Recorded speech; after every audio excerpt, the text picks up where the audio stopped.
Assalamualaikum semuanya, pada video kali ini kita akan menginstal ulang Windows 10 dan kita akan fokus membahas tahapan-tahapan pada saat install ulangnya. Jadi bagi teman-teman yang belum tahu persiapannya apa aja, bisa nonton dulu video yang ini. Oke, kita langsung aja mulai proses install ulangnya. Pertama, komputer dalam keadaan mati, lalu kita colokkan flash disk yang sudah ada Windowsnya. Lalu kita pastikan flash disk ini berada di paling atas untuk urutan boot priority-nya.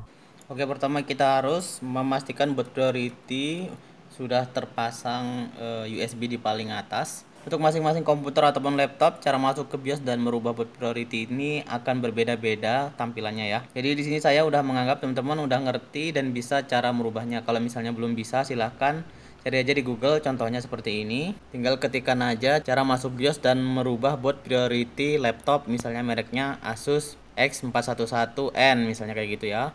Oke, kita setelah memastikan USB-nya di paling atas, langsung aja exit saving change. Nah, di sini karena punya saya legacy ya, biasanya ini langsung masuk ke flash disk, tapi kalau nggak mau ya kita harus pencet-pencet huruf apa aja terserah. Yang pertama bahasanya kita pilih bahasa Inggris saja karena nggak ada bahasa Indonesia. Terus time and currency formatnya pilih Indonesia. Tekan aja huruf I untuk memilih Indonesia lebih cepat ya. Oke, untuk keyboard metodenya pakai yang US saja, nggak usah diganti. Kita langsung aja next. Terus di sini install now. Oke, di sini kalau teman-teman punya serial numbernya atau produk key-nya, bisa langsung masukkan di bagian sini ya. Kalau misalnya nggak punya, langsung aja ini I don't have a product key. Kemudian di sini ada beberapa pilihan. Ada yang mulai dari Pro, Home, sama Enterprise ya. Ada juga yang sampai starter juga. Nah, di sini teman-teman pilih aja sesuai dengan kebutuhannya nih. Pastikan pakai 64 bit, terus kalau mau yang paling lengkap pilih yang Enterprise. Oke, kita langsung aja next. Di sini kita contreng bagian sini.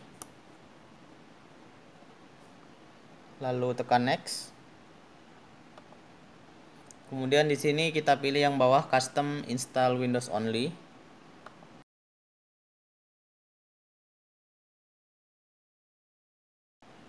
Nah, di sini tampilannya cukup simpel karena saya pakai sistem di komputernya adalah legacy ya. Perlu diketahui kalau yang legacy dari atas ini C-nya, terus ini D dan seterusnya ya. Namun ada juga yang legacy, bentuknya seperti ini. Ada satu tambahan partisi di paling atas dan di sana ada tulisan sistem reserved kayak gini ya. Berarti kalau seperti ini C-nya itu ada di partition 2, ini C, terus ini D dan seterusnya. Karena menginstal ulang itu biasanya di C, saya juga mau install ulang di drive C.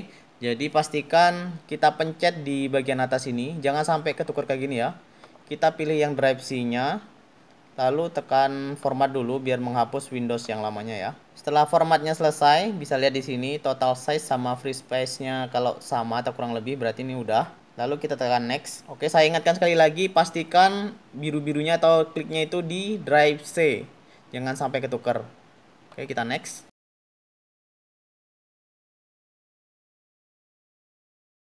Bisa perhatikan di bagian tab sini ada yang sistem MSR sama yang primary kan ya.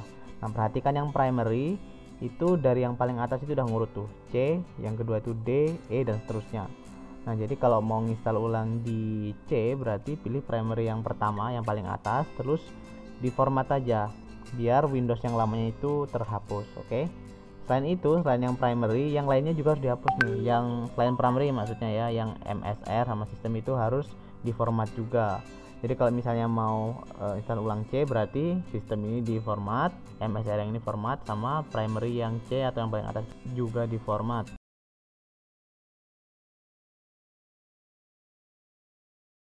Jika ditekan next tapi munculnya seperti ini, itu artinya teman-teman melakukan kesalahan pada saat pemilihan bootable Windows-nya.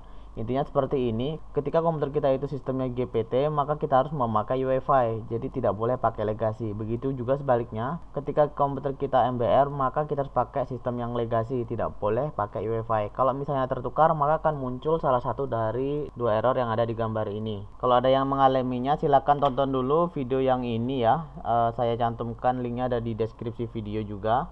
Tapi kalau misalnya tidak ada kendala seperti yang dua error ini, silahkan lanjut nonton videonya. Nah, di sini kita tinggal tunggu aja prosesnya sampai habis ya. Di sini saya akan cepatkan videonya biar teman-teman nggak bosan nungguin.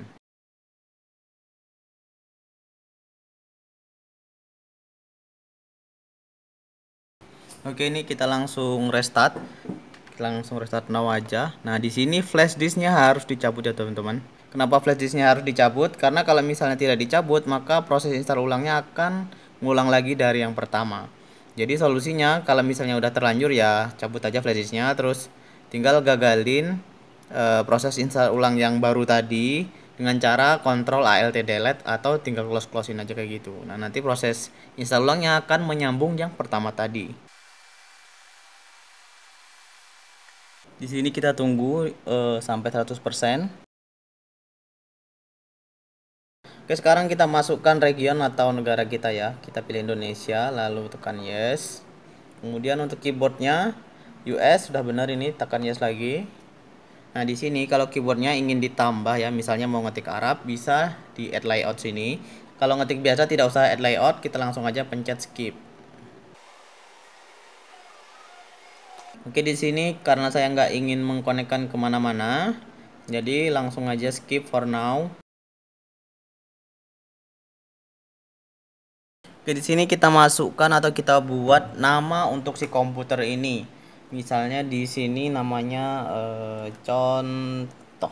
Kalau udah dikasih nama langsung aja tekan next. Di sini kalau mau dikasih password komputer atau laptopnya langsung aja buat di sini. Kalau tidak ingin membuat password kosongkan aja, langsung aja kita tekan next. Oke, di sini kita dikasih pilihan ada beberapa menu. Nah, cuman karena komputer punya saya ini agak kentang ya, jadi kita mending hilangkan semua fasilitas ini karena ini tidak masalah juga sih sebenarnya. Tapi kalau komputer teman-teman ngebut, pakai aja semuanya nggak masalah juga. Oke, di sini saya hilangkan semuanya contrengnya atau di off kan semua, lalu tekan accept.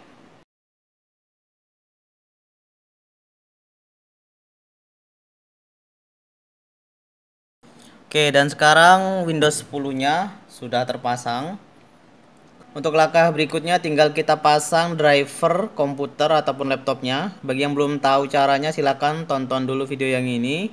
Dan setelah drivernya terpasang, kita tinggal memasukkan aplikasi yang kita butuhkan lagi, misalnya kayak Word, Excel, PowerPoint, Photoshop dan lain sebagainya sesuai kebutuhan. Bagi yang bingung mau install aplikasi apa aja setelah kita melakukan install ulang, di sini saya udah buatkan juga video untuk rekomendasi aplikasi apa saja yang harus kita pasang setelah kita melakukan install ulang. Jadi seperti itu ya. Kalau masih ada yang kurang jelas atau dirasa perlu ditanyakan, langsung aja tulis di kolom komentar.